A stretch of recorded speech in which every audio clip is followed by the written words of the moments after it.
Hi, this is Jennifer Lawrence with the America First Project. We're here with Millie. And Millie, how old are you? 11. 11, and where are you from? Northern Virginia. Northern Virginia. So you are decked out. You look fabulous. Why do you support Mr. Trump? So one day I was at home watching the TV. This is before the election sort of began. And then there was this guy. He talked about all the issues we were facing, all the problems. Okay, that's normal. Every politician does that. Then something extraordinary happened. He said how to fix them. And, that is amazing. No politician ever says how to fix them. Maybe some do, but, they don't really mean it. They're all talk, no action.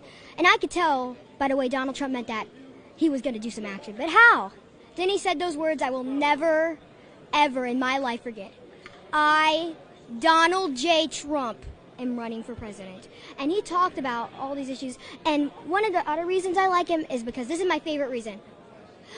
We will build a wall on our southern borders, and Mexico, no buts about it, Mexico will pay for the wall. Mexico, not us.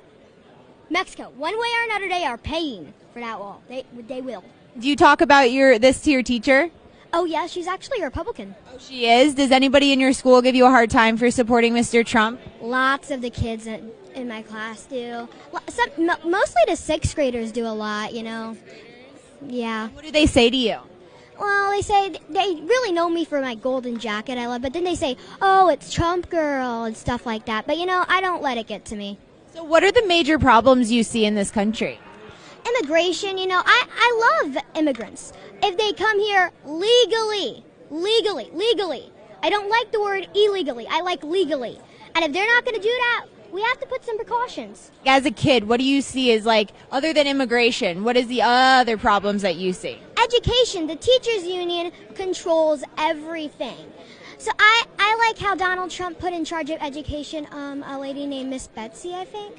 Betsy DeVos? Yes, Miss Betsy DeVos. And she's just great. She's doing everything we need to. And I heavily support school choice. Did your parents get you involved in politics? Not really. Actually, my mommy was a Ted Cruz supporter in the primaries. I told her on the primary, the day of voting, I told her to vote for Trump. She needs to vote for Trump. She didn't listen to me. That's okay. But now, after the primary, she realized the mistake she did. I like Ted Cruz, just not as much as Donald Trump. What do you want to be when you grow up? I'm going to graduate from Penn State University, be in the Army for 5 years, be a police officer, be a homicide detective, be a private investigator, all while having the hobby as an Egyptologist and an astronomer. And then I'll retire, become a judge, and then if the country really needs me, I'll run for president. Yes, on the Supreme Court.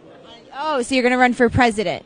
That would be awesome. And what are you going to run like Mr. Trump ran and tell the media that, they're not what is going to make the world go round anymore, that it's the American people that are what's going to make the world go round? Of course, but I don't know the way I'll run for president because I don't know what the politics will be like when I grow up. Maybe something will change, maybe the media will be a little bit nicer. Not going to happen. But, I just don't know the way I should run yet.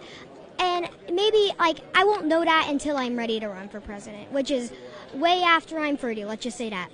So if Mr. Trump wasn't if he wasn't in the election this cycle, would you have been involved in politics like you are?